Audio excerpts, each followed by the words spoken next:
സമൂഹ മാധ്യമങ്ങളിൽ നിലപാട് പറയുന്ന, ഈ ആളുകളെ മുഖത്ത് നോക്കി ചിരിക്കുന്ന, അതിനുമപ്പുറം ഏറ്റവും പ്രധാനമായും ഡാൻസ് ചെയ്യുന്ന ഒരു ചീഫ് സെക്രട്ടറി ആയിരുന്നു നമുക്ക് ഉണ്ടായിരുന്നത്. വിരമിക്കുകയാണ് ചീഫ് സെക്രട്ടറി ആയിരുന്ന ശാരദാ മുരളീധരൻ മാഡം. ഈ അന്നുണ്ടായിരുന്ന ഒരു എക്സൈറ്റ്മെൻറ്റ് ഇപ്പോഴും ഉണ്ടോ? അന്ന് എനിക്ക് ഭീതിയായിരുന്നു. എനിക്ക് സിവിൽ സർവീസിൽ നിന്ന് എങ്ങനെയെങ്കിലും ഓടി രക്ഷപ്പെടണമെന്നായിരുന്നു. അത് ആ ഒരു നിലപാടിൽ നിന്ന് 35 വർഷം ചെയ്യാൻ പറ്റി എന്നും കുറേ അധികം ഇനി ചെയ്യാൻ ബാക്കിയുണ്ട്. നമ്മുടെ ഒരു വിഷ് ലിസ്റ്റിൽ അത്യാവശ്യം എല്ലാം കവർ ചെയ്യാൻ കഴിഞ്ഞു എന്ന് തോന്നുന്നുണ്ടോ? വിഷ് ലിസ്റ്റുമായിട്ട് ബന്ധപ്പെട്ടുള്ള മേഖലകളിലൊക്കെ വർക്ക് ചെയ്യാൻ പറ്റിയിട്ടുണ്ട്. സാധാരണക്കാരായ സ്ത്രീകൾക്ക് ശാരദാ മുരളീധരൻ എന്നുള്ളൊരു പേര് കേൾക്കുന്നത് കുടുംബശ്രീ, അതിൻ്റെ എസ്റ്റാബ്ലിഷ്മെൻറ്റ്, അതിൻ്റെ വർക്കുകൾ, അത് വർഷങ്ങൾക്ക് മുൻപ് നമ്മൾ മുൻകൂട്ടി കണ്ട് രാജ്യാന്തര തലത്തിൽ പോലും ചർച്ചയായ ഒരിതാണ്. ചീഫ് സെക്രട്ടറി ആയിട്ട് വിരമിക്കുമ്പോൾ എൻ്റെ മനസ്സിനകത്ത് പോകുന്നൊരു സ്ത്രീപക്ഷമായിട്ടുള്ളൊരു ഭരണത്തിന് വേണ്ടി കുറച്ചും കൂടി ചെയ്യേണ്ടതായിരുന്നു എന്നുള്ളൊരു തോന്നലായിട്ടാണ് ഇറങ്ങിപ്പോകുന്നത്. അപ്പോൾ എല്ലാ രാഷ്ട്രീയ കക്ഷികളെ സംബന്ധിച്ചിടത്തോളം സ്ത്രീ എന്ന വോട്ടർ ബേസിനെ എന്നതൊരു വോട്ടർ ബേസ് ആണ് എന്നുള്ളതും, അതുകൊണ്ട് തന്നെ സ്ത്രീ വിഷയങ്ങൾ നമ്മുടെ പൊളിറ്റിക്കൽ അജണ്ടയ്ക്കകത്തോട്ട് കൊണ്ടുവരേണ്ടതാണ് എന്നുള്ളതും അതിന് കുടുംബശ്രീക്ക് ഒരു വലിയ പങ്ക് വഹിക്കാനുണ്ട് എന്ന് തന്നെയാണ് എൻ്റെ വിശ്വാസം. ആസ് എ ചീഫ് സെക്രട്ടറി കഴിഞ്ഞ ദിവസങ്ങളിൽ സോഷ്യൽ ഇവിടെ നമ്മുടെ മുമ്പിൽ വന്നത് ലഹരി പ്രശ്നങ്ങൾ തന്നെയാണ്. ഈ ലഹരി വിരുദ്ധ പ്രവർത്തനങ്ങൾക്ക് സർക്കാർ ഒരു വലിയ മാതൃക ഇപ്പോൾ കാണിക്കുന്നു. എക്സൈസ് അത് പ്രധാനപ്പെട്ട ഒരു ടാസ്ക്കായി എടുക്കുന്നു. ഇപ്പം ഞങ്ങളെ സംബന്ധിച്ച്, ഇപ്പോൾ 24നെ സംബന്ധിച്ച് ഞങ്ങളുടെ ചീഫ് എഡിറ്ററുള്ള ശ്രീകണ്ഠൻ സാർ മേഡത്തിന് ശ്രദ്ധയിൽപ്പെട്ടൊന്നും എനിക്കറിയില്ല. നമ്മളൊരു യാത്ര നടത്തി ഒരു മാസം നീണ്ട സർക്കാരുമായി അസോസിയേറ്റ് ചെയ്തു. ഒരു പക്ഷെ നമുക്ക് പറയാം ഇതിൻ്റെ ഒരു ഇമ്മീഡിയറ്റ് ആയിട്ട് റെസ്പോണ്ട് ചെയ്യേണ്ടതുണ്ട് എന്നുള്ളതിൻ്റെ ഒരു തിരിച്ചറിവ് ഉണ്ടാകുകയും അതിനുള്ള നടപടികളായിട്ട് നീങ്ങുകയും ചെയ്തിട്ടുള്ളത് മീഡിയയാണ്. അത് ബഹുമാനപ്പെട്ട മുഖ്യമന്ത്രി തന്നെ അദ്ദേഹത്തിൻ്റെ പല ഇതിൻ്റെ അകത്തും പ്രസ് കോൺഫറൻസിലും അല്ലാതെയുള്ള നമ്മുടെ മീറ്റിങ്സിലുമൊക്കെ അദ്ദേഹം അത് സൂചിപ്പിക്കുകയും ചെയ്തിട്ടുണ്ട്.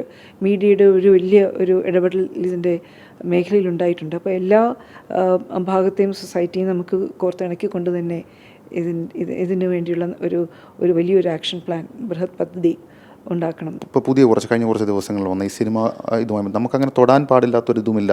ലഹരിക്കെതിരെ സർക്കാർ എന്നുള്ളൊരു വലിയ ദൃഢനിശ്ചയമാണ്. അതെ, തീർച്ചയായിട്ടും. ഇപ്പോൾ ഇവിടെ ഈ ലഹരിക്കുള്ള ഒരു ലഹരിയിലോട്ട് നമ്മളെ പ്രചോദിപ്പിക്കുന്ന ഫാക്ടേഴ്സിനെയും അഡ്രസ്സ് ചെയ്യുക. അപ്പോൾ 2 തരത്തിലാണ് നമ്മളിതിനെ അപ്രോച്ച് ചെയ്യുന്നത്. ഒരു ഭാഗത്ത് എൻഫോഴ്സ്മെൻറ്റ് മെച്ചപ്പെടുത്തണം, നമുക്ക് ഇതിൻ്റെ സപ്ലൈനെ നമുക്ക് ചുരുക്കണം. അപ്പോൾ അങ്ങനെ വരുമ്പോഴത്തേക്കും മറുഭാഗത്ത് ഇത് വേണമെന്നുള്ളൊരു ഡിസയർ ഉണ്ടല്ലോ, ആ ഡിമാൻഡിനെ കുറയ്ക്കണം. ഈ കഴിഞ്ഞ കരിയറിൽ എപ്പോഴെങ്കിലും ഒരു കംഫർട്ടബിൾ സർക്കാർ, ഒരു കംഫർട്ടബിൾ പൊളിറ്റിക്കൽ ലീഡർ എന്നൊരു തോന്നൽ ആരെങ്കിലും? ഇല്ല. ഡിസ്കംഫർട്ടിൽ നിന്നാണ് പുതിയതൊക്കെ ഉണ്ടാകുന്നത്, ശ്രദ്ധ നമ്മൾ തെറ്റാതെ നിൽക്കുന്നത്. അങ്ങനെ തന്നെയാണ് ഇപ്പം ഏത് ഗവൺമെൻറ് മാറി വന്നിരുന്നാലും ഞങ്ങളൊക്കെ അനുഭവിച്ചിട്ടുള്ളതും. നമ്മുടെ ഈ ബ്യൂറോക്രസിയിൽ സ്വാഭാവികമായും മേഡം വരുമ്പം ഈ ബ്ലാക്ക് ഇൻ ഷെയ്ഡ് അതൊരു തലയ്ക്ക് മുകളിലൊരു വാളായിട്ടൊക്കെ അങ്ങനെ ഇങ്ങനെ ഇപ്പോഴും തുടരുന്നുണ്ടോ, ഇപ്പോഴും ഉണ്ടോ എന്നുള്ളതാണ് കാരണം.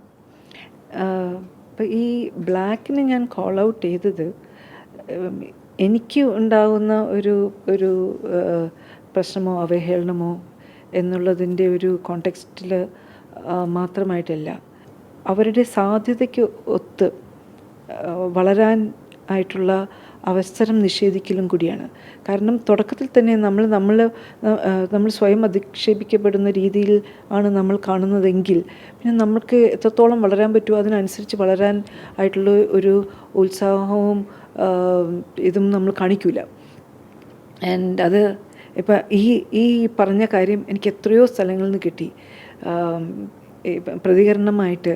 ഇപ്പം ഞാൻ നല്ല വെളുത്തു തൊടുത്തിരിക്കുന്ന ആളുകൾ തന്നെ പറയുന്നു ഞങ്ങളുടെ സമൂഹത്തിൽ ആവശ്യത്തിനുള്ള വെളുപ്പില്ല, അതുകൊണ്ട് എൻ്റെ മോളോട് പറയാണ് റോട്ടി കഴിക്കേണ്ടെന്ന്, കാരണം കൂടുതൽ കറുക്കും.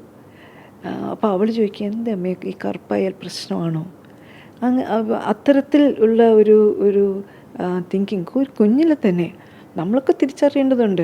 വളരെ കോൺഫിഡൻ്റ് ആയിട്ട് വളരുന്ന ഒരു കുട്ടി കോൺഫിഡൻ്റ് ആയിട്ടുള്ള ഒരു സ്ത്രീയാകും, കോൺഫിഡൻ്റ് ആയിട്ടുള്ള ഒരു ഓഫീസറാകും, കോൺഫിഡൻ്റ് ആയിട്ടുള്ള ഒരു ബിസിനസ് പേഴ്സൺ ആകും. ആ കോൺഫിഡൻസ് ആദ്യം മുതൽ തന്നെ നമ്മൾ നശിപ്പിച്ചു കഴിഞ്ഞാൽ എവിടെയാണ് അത് ഉണ്ടായി വരിക? അപ്പം ഇത് ഇപ്പം നമ്മളിങ്ങനെ ഒരു ചെറുത്ത് നിൽപ്പെന്ന നിലയ്ക്കോ നമ്മൾ എപ്പോഴും അറ്റാക്ക് ചെയ്തുകൊണ്ടിരിക്കുന്ന ഒരു സാധനമായിട്ടല്ല, പക്ഷെ നമ്മുടെ വ്യക്തിത്വത്തിനെ ഡിബേസ് ചെയ്തിട്ടുള്ള ഒരു സംഗതിയായിട്ടാണ് ഞാൻ കളറിസത്തിനെ കാണുന്നത്. ഞാനിത് മാഡം ചീഫ് സെക്രട്ടറി ആയിരുന്ന സമയത്താണ് നമ്മൾ ഈ ഹേമ കമ്മിറ്റി റിപ്പോർട്ടുമായി ബന്ധപ്പെട്ട് വലിയ വിവാദങ്ങളും തർക്കങ്ങളും ചർച്ചകളും ഒക്കെ നടക്കുന്നത്. അപ്പം ഞാൻ ഇത്രയും മാഡം തുറന്ന നിലപാട് പറയുന്നത് കൊണ്ട് ചോദിക്കുകയാണ്, ഈ ഹേമ കമ്മിറ്റി റിപ്പോർട്ടിന്മേൽ ഇപ്പോഴും നമുക്കൊരു കൃത്യമായ ക്ലാരിറ്റി, നമ്മളുടെ ഭരണ സംവിധാനത്തിനും സർക്കാരിനും കൃത്യമായൊരു ക്ലാരിറ്റി ഇല്ലാതെ പോയോ, അല്ലെങ്കിൽ അവരെ കൺവീൻസ് ചെയ്യാൻ പറയാൻ ഞങ്ങളുണ്ട്, ദാറ്റ് വാസ് എ റൈറ്റ് എന്നുള്ള പറയാൻ നമുക്ക് എപ്പോഴെങ്കിലും നമുക്കൊരു അങ്ങനൊരു ഫീൽ ചെയ്തിട്ടുണ്ടോ മാഡം? ഹേമ കമ്മിറ്റിയുടെ ഇപ്പം ഈ ഹേമ കമ്മിറ്റിയുമായിട്ടുള്ള തുടർ പ്രവർത്തനത്തിൽ കുറേയധികം ഇടപെടൽ നടത്തിയിട്ടുള്ള ഒരാളാണ് ഞാൻ. അപ്പം നമ്മൾ ഹേമ കമ്മിറ്റിയിലെ റെക്കമെൻഡേഷൻസിനെ എൻ്റെ അകത്ത് ഒരു ലീഗലായിട്ട് ഒരു പരിവേഷം വരുന്ന റെക്കമെൻഡേഷൻസ് എങ്ങനെയാണ് മുന്നോട്ട് കൊണ്ടുപോകുന്നത്, അതിൻ്റെ സാധ്യതകൾ ഓൾറെഡി നമ്മൾ ഇപ്പം ചലച്ചിത്ര അക്കാദമിയിലും KSFDCയിലും അതിനെ സംബന്ധിച്ചിട്ടുള്ള ഒരു ഗ്രൗണ്ട് വർക്ക് ചെയ്തിട്ടുണ്ട്. പക്ഷേ ഇതിൻ്റെ ഇപ്പോൾ കമ്മിറ്റിയിലെ സ്പെസിഫിക് റെക്കമെൻഡേഷൻസ് എടുത്തുകൊണ്ടുള്ള ഒരു പരിശോധന നടക്കുന്നു ഒരു ഭാഗത്ത്.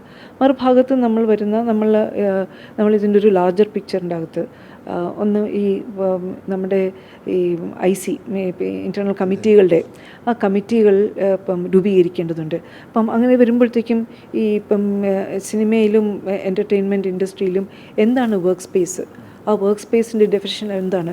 ഇപ്പോൾ നമ്മുടെ പ്രൊഡക്ഷൻ ഹൗസിൽ നമ്മൾ എഡിറ്റ് ചെയ്യുന്ന ഇടമാണോ, നമ്മുടെ സൈറ്റാണോ, അത് എത്ര ദിവസമാണ് നിൽക്കുന്നത്, എങ്ങനെയാണ് നമ്മളിതിനെ വ്യാഖ്യാനിക്കേണ്ടത് എന്നത് മുതൽ തുടങ്ങി നമ്മൾ IC ഇതിൻ്റെ രജിസ്ട്രേഷൻ, ഇതിൻ്റെ പ്രവർത്തനം, ഇതിനുള്ള പരിശീലനം, ഇപ്പം ഫിലിം ഇൻഡസ്ട്രി തന്നെ സഹകരിച്ചുകൊണ്ട് ഇതിനുള്ള ഒരു ഇനിഷ്യേറ്റീവ് WCDയുടെ ഭാഗത്തുനിന്ന് ഉണ്ടായിട്ടുണ്ട്. മലയാളത്തിലെ ഒരു പ്രമുഖ നടനെതിരെ അദ്ദേഹത്തെ അറസ്റ്റ് ചെയ്യുന്നു. അദ്ദേഹത്തിനെതിരെ ഒരു വർക്ക് സ്പേസിൽ ഒരു സ്ത്രീ പരാതി പറയുകയാണ്. പക്ഷേ അതൊരു ലീഗൽ പരാതിയായി വന്നില്ല. മറ്റൊരു ആ സിനിമയിൽ അഭിനയിച്ച മറ്റൊരാൾക്കും പരാതിയുണ്ട്, പക്ഷേ അതൊരു ലീഗൽ ഫോർമാറ്റിലേക്ക് വന്നില്ല. അപ്പം അത് കൺവീൻസ് ചെയ്യാൻ, അതായത് സിനിമാ താരങ്ങളെ, സ്ത്രീ താരങ്ങളെ കൺവീൻസ് ചെയ്യാൻ നമുക്ക് സാധിക്കാതെ പോയിട്ടുണ്ടോ? ഒരു പവർഫുൾ ആയിട്ടുള്ള ഒരു പെർപെട്രേറ്ററിനെ ഇപ്പം നീതിയിൽ കൊണ്ടുവരിക എന്ന് പറയുന്നത് ഒരിക്കലും എളുപ്പമല്ല. അപ്പം നമ്മൾ പലപ്പോഴും അത് അറിഞ്ഞുകൊണ്ട് നമ്മൾ ഇത് എന്താകണം, എത്രയാകണം എന്നുള്ളതിനെക്കുറിച്ച് അത് ഒരു പേഴ്സണൽ ഡിസിഷനാണ്.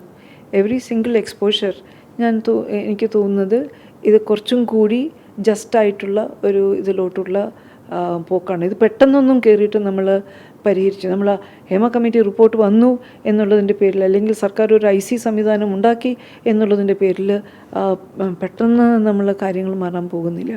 പക്ഷേ ആ മാറ്റത്തിൻ്റെ തുടക്കമാണ്. IAS തലപ്പത്തെ പോര് ഇതൊരു സ്ഥിരം സാധനമാണ്. പക്ഷെ അപ്പോഴൊക്കെ വിഷമം, ഒരു തലവേദന ഉണ്ടായിട്ടുണ്ട്. സിസ്റ്റത്തിൻ്റെ അകത്ത് ചെറിയ അസ്വാരസ്യങ്ങളുണ്ട് എന്നുള്ളത് സംശയമില്ല, അത് ഔട്ട് ദെയർ. പക്ഷേ ഈ തലപ്പത്ത് പോര്, ഇവിടെ കംപ്ലീറ്റ് ഭരണം, നമ്മൾ എല്ലാവരും 2 തട്ടിൽ നിൽക്കുന്നു, അതൊന്നും ശരിയല്ല. കേരളം എന്നൊരു കാഡറിൻ്റെ ഒരു പ്രത്യേകത എന്ന് പറയുന്നത് ഇൻഫോർമലാണ്. കേരളം ഒരു കാഡറിൻ്റെ പ്രത്യേകത എന്ന് പറയുന്നത് ഹൈറാർക്കിയുടെ മുകളിൽ നിന്ന് ഇപ്പോൾ സീനിയർ ജൂനിയർ തമ്മിൽ ബന്ധമില്ലാതെ പ്രവർത്തിക്കുന്നതല്ല. കേരളം എന്ന കാഡറിൽ ഇന്ന് ഒരു ജൂനിയർ ആയിരിക്കും, നാളെ ഒരു സീനിയർ ആയിരിക്കും ഒരേ പോസ്റ്റിൽ ഇരിക്കുന്ന ഒരു സ്വഭാവമുള്ളത്. അപ്പോൾ വളരെ അങ്ങനെയുള്ളൊരു ഓപ്പണായിട്ട് നല്ല ബന്ധം നിലനിർത്തിക്കൊണ്ട് പോകുന്ന ഒരു കാഡറാണ്. ചില ഇഷ്യൂസ് ഉണ്ടാകാറുണ്ട്, ചില പ്രശ്നങ്ങളുണ്ടാകാറുണ്ട്, അത് സിസ്റ്റം പരിഹരിക്കും. പക്ഷേ ഈ സിസ്റ്റം പരിഹരിക്കുമ്പോഴത്തേക്കും അതിൻ്റെ അകത്ത് നമ്മൾ വളരെ സൂക്ഷ്മമായിട്ട് ആ ഒരു പ്രശ്നത്തിനെ മാത്രം കാണുമ്പോഴത്തേക്കും ആ പ്രശ്നമാണ് മുഖം എന്ന് വിചാരിക്കുന്നത് തെറ്റാണ്. ആഫ്റ്റർ റിട്ടയർമെൻറ്റ് എന്തായാലും ഒരു പ്ലാൻ ഉണ്ടാവും. കുറേ സിനിമ കാണാനുണ്ട്, കുറേ പുസ്തകം വായിക്കാനുണ്ട്, കുറേ പാട്ട് പഠിക്കാനുണ്ട്, കുറേ ഭാഷ പഠിക്കാനുണ്ട്. അപ്പം മാറ്റിവെച്ച കുറേ ആഗ്രഹങ്ങളൊക്കെ തിരിച്ചു പിടിക്കേണ്ട ഒരു സമയമായിട്ടാണ് ഞാൻ കാണുന്നത്. എനിക്ക് ഗർവോടെ പറയാൻ പറ്റുന്നത് ഈ അധികാരം, പവർ എന്ന് ഒരിക്കലും എൻ്റെ തലയ്ക്ക് പിടിച്ചിട്ടുള്ളതല്ല. എനിക്ക് അതെപ്പോഴും എന്നെ അസ്വസ്ഥമാക്കുകയേ ചെയ്തിട്ടുള്ളൂ. വളരെ നന്ദി. എല്ലാവിധ ആശംസകളും മേഡത്തിന് നേരുകയാണ്. ഞാൻ മുൻപ് പറഞ്ഞതുപോലെ ക്ലാരിറ്റിയാണ് ശാരദാ മുരളീധരൻ്റെ ഏറ്റവും പ്രധാനപ്പെട്ട പ്രത്യേകത. ആ ക്ലാരിറ്റിയോടുകൂടിയാണ് ഹജൂർ കച്ചേരിയുടെ പടിയിറങ്ങുന്നത്.